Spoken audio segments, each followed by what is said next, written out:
See, wherever I go, stay ready, stay alert, always prepared for whatever. I see you. There's a seat right here. You can see from all angles. I'm ready. It's time to get down to business. Game time. Hi, honey. I know you just made it to the library, but love of my life, my hero, my lion, you forgot your A game.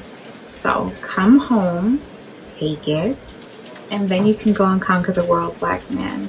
Oh, and one more thing. Would it kill you to just wear some socks? I'm just saying. Love you. And can you bring home some milk? Oh, man. She's killing me. Okay, I'll go back. I'm gonna get my A game. I'm not putting them socks on. I'm good. I'm fly. I'm fresh.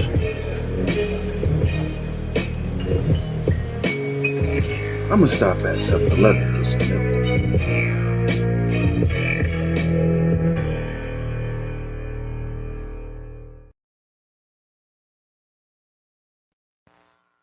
What's going on, word? DS1 Ross, and we back here on SHEEPSTAYSLEEPTV. Shout out to everybody who support the platform. Much love, and we back with another video. And in this video, I want to ask the question, why do black men choose to demoralize each other? Why? And I want to ask this question because I want to point out the fact that there's a lot of us black men who don't understand one of the main things that we speak about here in the first issue of the Black Manosphere magazine that you can find in the back of the magazine. Go get your magazine right now on Amazon. That number one issue is the lack of black male agency. The lack of black male agency. And when we constantly use our voice, our platforms, our resources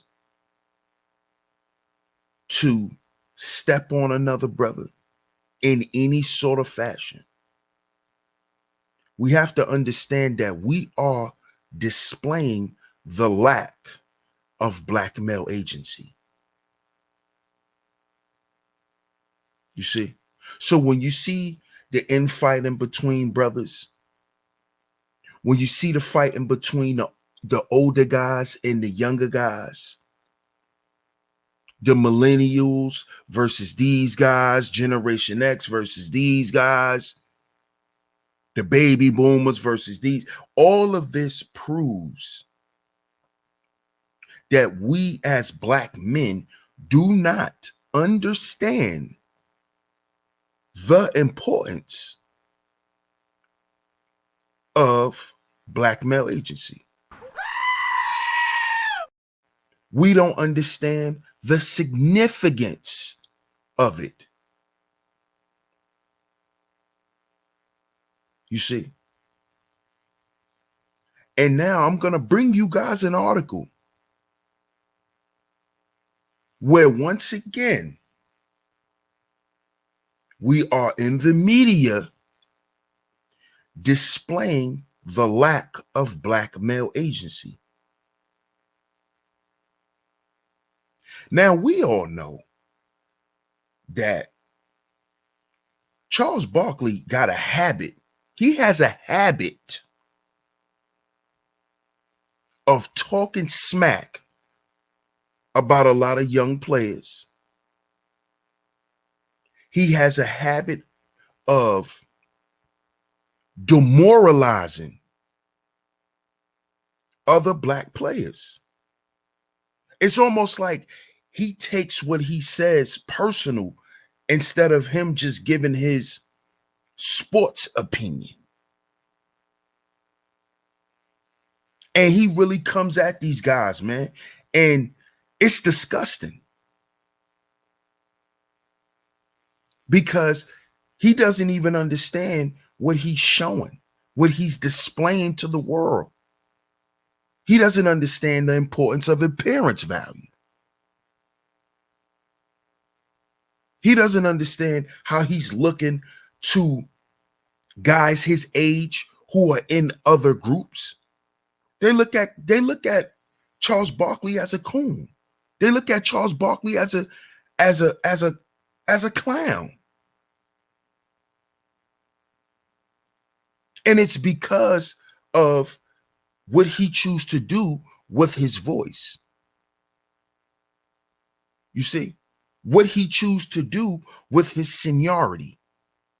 He doesn't come and aid other brothers and provide agency for young players and give these guys good advice and just try not to shit on dudes. Every chance he get, he's shitting on dudes. And that's not cool. And he got to understand that can be demoralizing to other black men, man. Every chance you get, you knocking them down. Every chance you get, you telling them how good they're not. What they're not doing, only what they're doing wrong and not what they're doing right.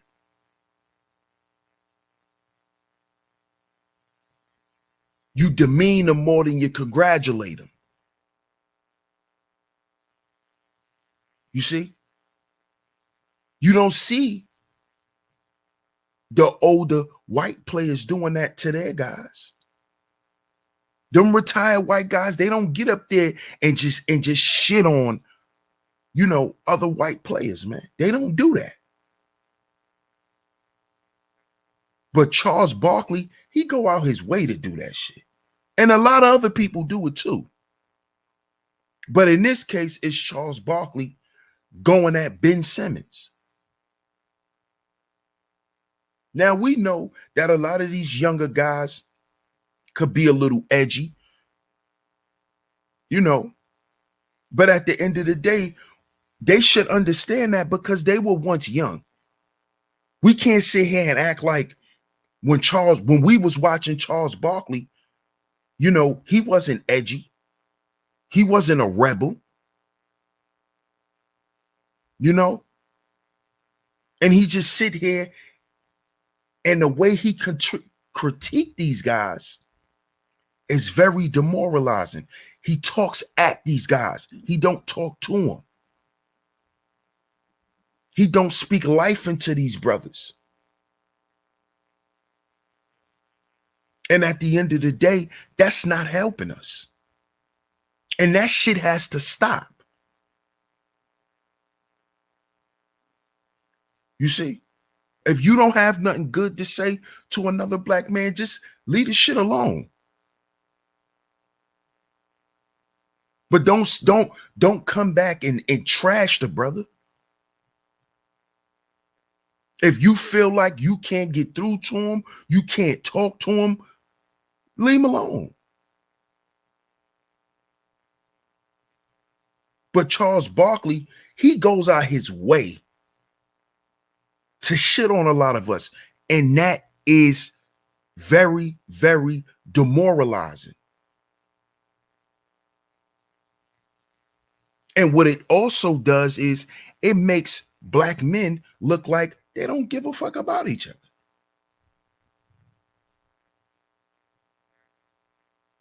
That's how it looks. Because where's the support? This is supposed to be a brotherhood. The younger brothers are supposed to be embraced. Even if you gotta love a brother from afar. But it should never go to where you shitting on him. And Charles Barkley, he does that to a lot of us. He does that to a lot of young brothers, man. He does that to a lot of them young NBA players. He goes out his way to do it. He has no problem with doing it. That shit just roll off his lips, man. So I'm gonna read a little bit of this article.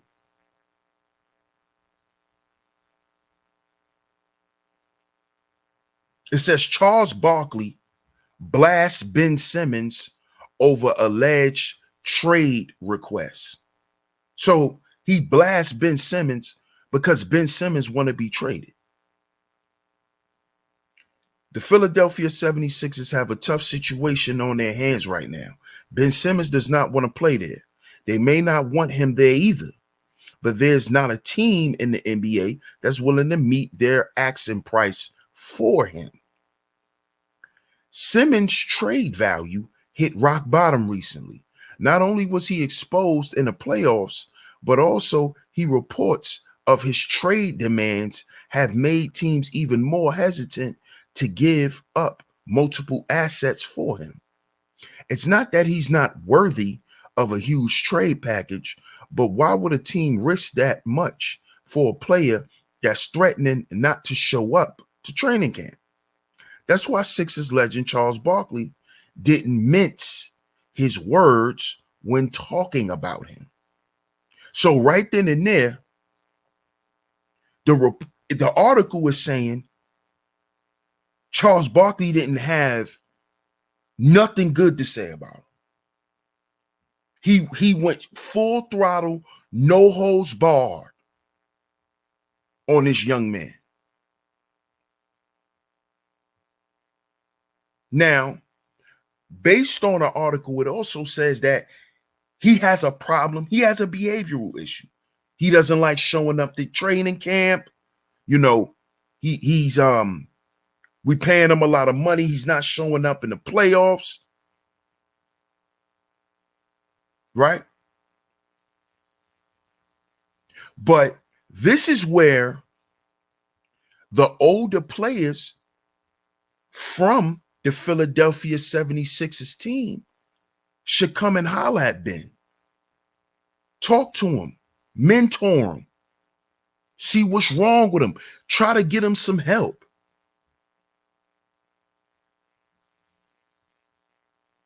But watch what Charles Barkley do. Let's continue reading. Let's continue reading.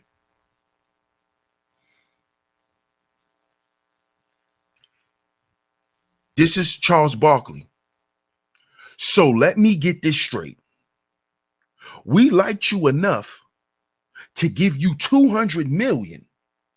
The only thing we asked you to do is to be a good basketball player. Whoa. Whoa. Whoa. Listen. Let me read that again. Are y'all hearing this? So let me get this straight. Look. Who do you think you are, Charles Barkley? Nigga, what checks you signing? You signed Ben Simmons' check?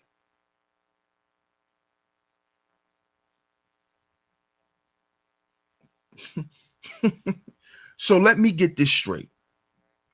We liked you enough. You hear this?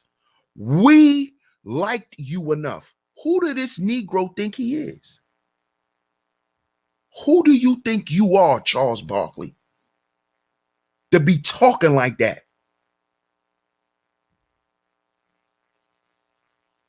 You see how easy it is for black men to talk down or talk at another black man? Who do we think he is? We liked you enough. No, you, first of all, you didn't have nothing to do with shit. You need to go sit down, boy. See, I don't like when Negroes try to pull rank like that because you're a nobody. You're a do boy. You see, this is what I don't like. I don't like that. We liked you enough. Who's we? Who are you a part of? Who's we? And what do you mean y'all liked him enough? Y'all didn't like him enough. Ben Simmons is talented. What are you talking about? He's elite talent. The hell you mean y'all liked him enough to give him 200 million? He was good enough for 200 million. The hell you talking about? But there you go. You see how it's easy for another black man to demoralize another black man? You see how easy it is? It's that easy. Soon as we don't do something you like or do something you don't agree with, you're quick to demoralize us. This is a problem that black men have. This denotes the lack of black male agency. Because instead of you coming to that man, you quick to demoralize him. You quick to say what was done for him.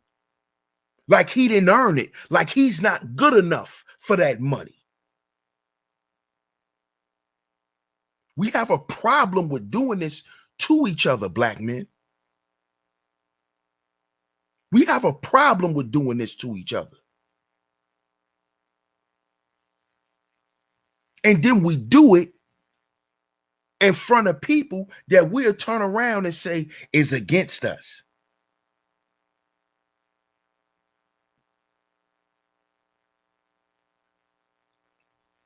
Let's continue.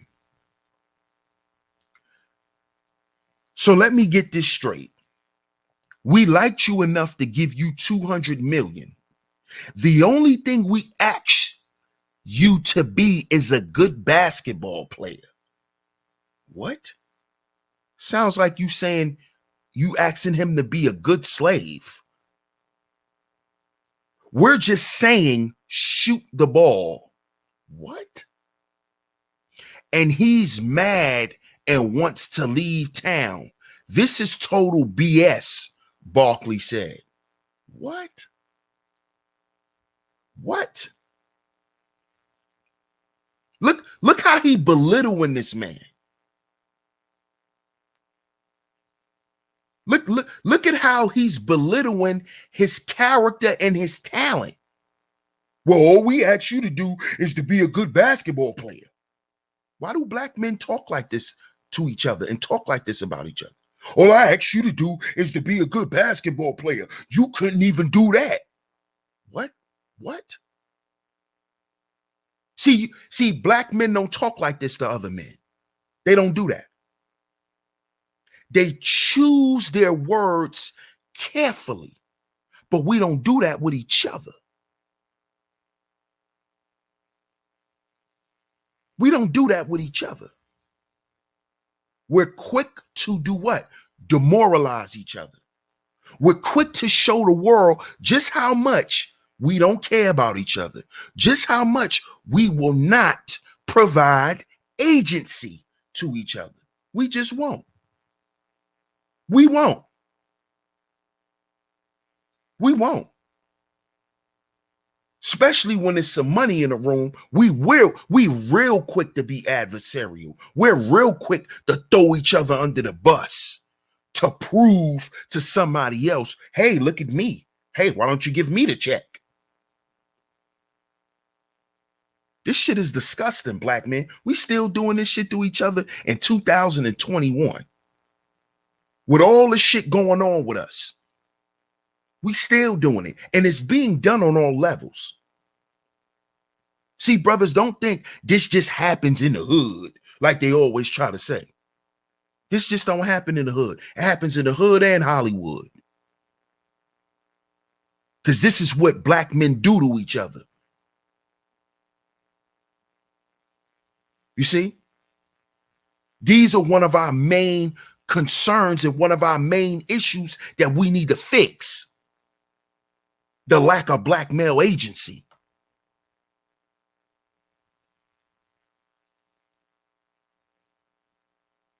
In his typical fashion, the Hall of Famer went on by saying that he attended the annual Sixers dinner and what he told league executives that joined him regarding Simmons' current situation. We had a couple of GMs there. I said, hey, I will call Simmons. Didn't I tell you he's a do boy? You sitting here trashing this young brother to prove to these GMs that hey, you need to cut me in some of this money. Black men, we gotta stop doing this type of shit to each other. I will call him and tell him what? And tell him how good, how he's not good enough. How he need to do what them people tell him to do. That's what you're gonna call him and tell him?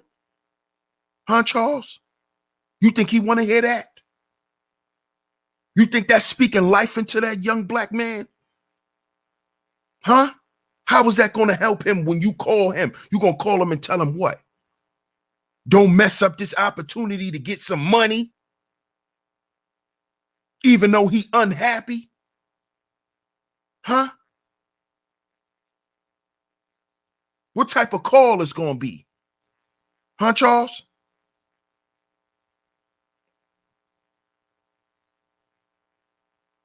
I said, hey, I'll call Ben Simmons. If you want to be traded, that's fine. We're not giving you away. We're not going to trade you to where you want to be traded. We're not taking 25 cents on a dollar. I've heard all of these fools talking about who got leverage. No, we got leverage because we have to pay you. If we don't get the deal we want, you're not going to play right here in Philadelphia. You're going to be playing right here in Philadelphia. Look at how he's talking to this grown-ass man. Look at how he's saying he's going to talk to this grown man.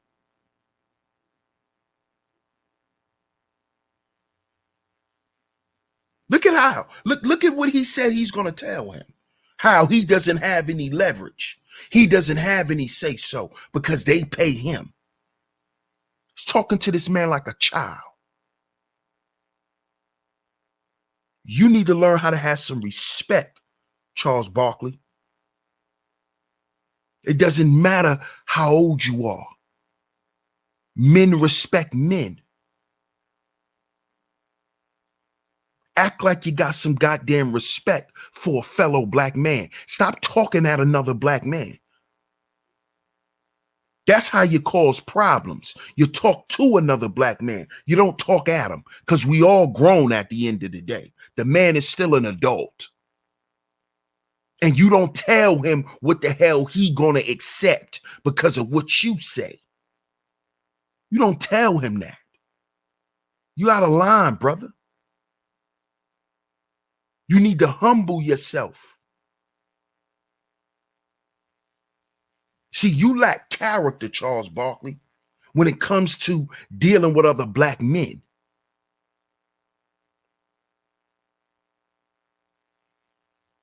You see? You need to humble yourself when you're talking to other black men and show some respect. You talking to that man like he did something to you personally. Why can't that man say he want to have some leverage? It's his goddamn career. It's not yours. He getting out there every goddamn night and playing, not you. And if that's what he want, shit, why shouldn't you help him try to get it? Since you could go and talk to the executives, since you got pulled to go and talk to the GMs, why don't you go help the man to get what he want? Why you want to keep the man down? Why don't you go sit down and see why it is he want what he want? But instead, you want to go and step on that brother's neck. You want to keep him down. You want to demoralize him. You want to make him feel like shit for wanting more for himself.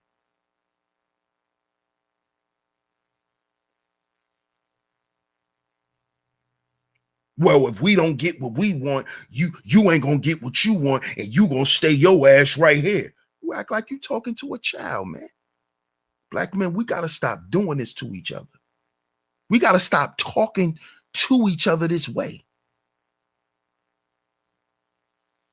Because it shows the lack of black male agency. He talking about Ben Simmons like he just another Negro on the field.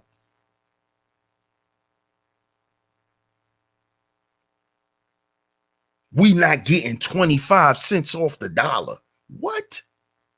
This is how you feel about other black men? This is how you look at other black men? We got to do better, fellas. We got to do better. Because that is the number one reason why black men are being destroyed. It's because of the lack of black male agency. And when you do shit like that in the media, Charles Barkley, that's telling everybody, hey, shit, they gonna always hate each other. They ain't gonna never get it together. That's what you're displaying, Charles. That's part of your legacy, brother. And that shit is embarrassing, man. It's embarrassing, man. We got to do better, brothers. We got to do better, man. So make sure y'all like, share, subscribe, hit the notification bell so you're notified every time I drop some new content right here on Sheep Stay Sleep TV. The link to the article will be down right here in the description box. I appreciate y'all for tuning into the video. Shout out to all of the visionaries. Much love to the A-Game family. Salute to the A-Game Nation. And I'm going to catch y'all on the next video. Peace.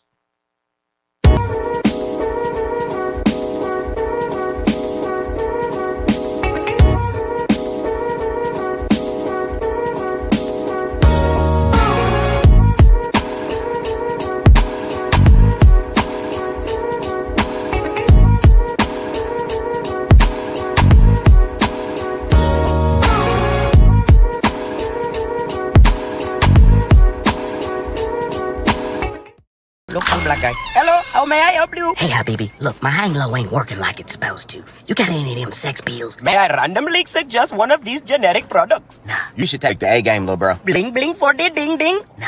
You shouldn't be taking that poison, little bro. Here, try one of mine. Yes, right. A-game will make a girl give you her credit card number. It is very true. Plus, it's an all-natural solution for men. Not like these gas station pills gonna make your manhood shrivel up and fall off. Oh my golly, he's right. A-game is an all-natural solution for men. And you take it and it give you energy and libido and your vitality will be out the roof. I feel it kicking in already. I'm gonna go home and show my girl. Okay, but don't forget to drink 16 to 32 ounces of water. Hey, baby. Ooh, look who brought their A game. And that A is for apocalypse. Cause I'm about to blow your back up. Ow! Ooh, I love it when you bring your